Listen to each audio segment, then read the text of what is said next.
Pop Francis ഇന്ത്യയിൽ വരുമെന്നും അന്ന് അദ്ദേഹത്തെ കാണാമെന്നും ഒക്കെ പ്രതീക്ഷിച്ചിരുന്ന ഒരുപാട് ആളുകളിൽ ഒരാളാണ് ഞാൻ. ദൗർഭാഗ്യവശാൽ അത് നടന്നില്ല. അദ്ദേഹം ലോകത്തെ ദുഃഖത്തിലാഴ്ത്തിക്കൊണ്ട് വിട്ടുപിരിയുകയാണുണ്ടായത്. ലോകം ഒരേ സ്വരത്തിൽ പോപ്പ് ഫ്രാൻസിസിൻ്റെ വേർപാടിൽ ദുഃഖിച്ചു. ഇവിടെ വത്തിക്കാൻ എംബസിയിൽ വന്ന് അദ്ദേഹത്തിൻ്റെ ചിത്രത്തിന് മുമ്പിൽ പ്രണാമങ്ങൾ അർപ്പിക്കുകയും ഇവിടുത്തെ നടപടിക്രമം അനുസരിച്ച്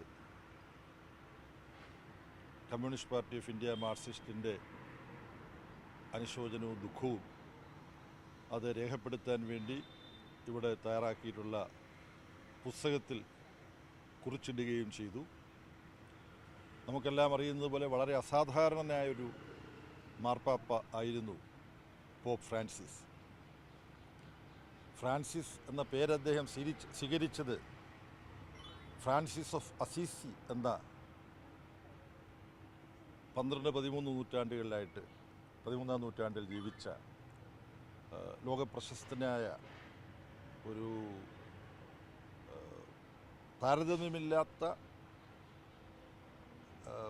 ദിവ്യൻ എന്ന് ലോകം പ്രകീർത്തിക്കുന്ന ഒരു വ്യക്തിത്വം. പ്രകൃതിയോടും പക്ഷിമൃഗാദികളോടുമെല്ലാം ഇണങ്ങി ജീവിച്ച, ദരിദ്രമായ ചുറ്റുപാടിലെ ഒരു ക്രിസ്തുവിൻ്റെ ശിഷ്യൻ ജീവിക്കാവൂ എന്ന് ശഠിച്ച, ഇന്ത്യയിലെ ചില ബുദ്ധനെക്കുറിച്ചെല്ലാം കേട്ടിട്ടുണ്ട്, ഭിക്ഷയെടുത്തിട്ടാണ് ബുദ്ധൻ ജീവിച്ചതെന്ന്. അതുപോലെ ഭിക്ഷയെടുത്ത് ജീവിച്ച ഫ്രാൻസിസ് ഓഫ് അസീസി, ആ പേര് സ്വീകരിച്ച ആദ്യത്തെ മാർപ്പാപ്പയാണ് ഫ്രാൻസിസ് മാർപ്പാപ്പ. അദ്ദേഹത്തിൻ്റെ സവിശേഷതയാണത്. കൂടുതൽ എന്തെങ്കിലും സംസാരിക്കേണ്ട ഒരു ഘട്ടമല്ല ഇത്. അദ്ദേഹത്തെ കമ്മ്യൂണിസ്റ്റ് പോപ്പ് എന്ന് വിളിച്ചും ചിലർ ആദരിക്കുകയും ചിലർ വിമർശിക്കുകയും ചെയ്തിട്ടുണ്ട്.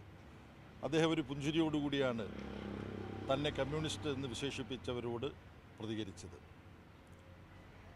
കത്തോലിക്ക സഭ പൊതുവിൽ അംഗീകരിക്കാതിരുന്ന ഭിന്ന ലൈംഗികതയുള്ള മനുഷ്യരെ, അവരും ദൈവസൃഷ്ടികളാണ്, അവരെ അകറ്റി നിർത്തിക്കൂടാ എന്ന് ഫ്രാൻസിസ് മാർപ്പാപ്പ പറഞ്ഞത് ലോകം ശ്രദ്ധിക്കുകയുണ്ടായി. ദരിദ്രരുടെ പക്ഷത്തായിരുന്നു അദ്ദേഹം. ലോകത്ത് ആരെങ്കിലും പട്ടിണി കിടക്കുന്നുണ്ടെങ്കിൽ നമ്മളും അതിന് ഉത്തരവാദികളാണ്, സമൂഹം അതിന് ഉത്തരവാദിത്വമുണ്ട് എന്ന് അദ്ദേഹം പറഞ്ഞു. അപ്പോൾ വളരെ അസാധാരണനായ ഒരു മാർപ്പാപ്പയാണ് നമ്മൾ വിട്ടുപിരിഞ്ഞത്. ഇനിയിപ്പോൾ അവിടെ പുതിയ പാപ്പയെ തിരഞ്ഞെടുക്കാൻ വേണ്ടിയിട്ടുള്ള നടപടിക്രമങ്ങളെല്ലാം നടക്കുകയാണ്. ഫ്രാൻസിസ് മാർപ്പാപ്പയുടെ മൂല്യങ്ങളെല്ലാം അത് ക്രിസ്തുവിൻ്റെ മൂല്യങ്ങളാണ്. അത് മുറുകെ പിടിക്കുന്ന ഒരു മാർപ്പാപ്പ ഫ്രാൻസിസ് മാർപ്പാപ്പയുടെ പിൻഗാമിയായിട്ടുണ്ടാകുമോ എന്നാണ് ലോകം നോക്കിക്കൊണ്ടിരിക്കുന്നത്.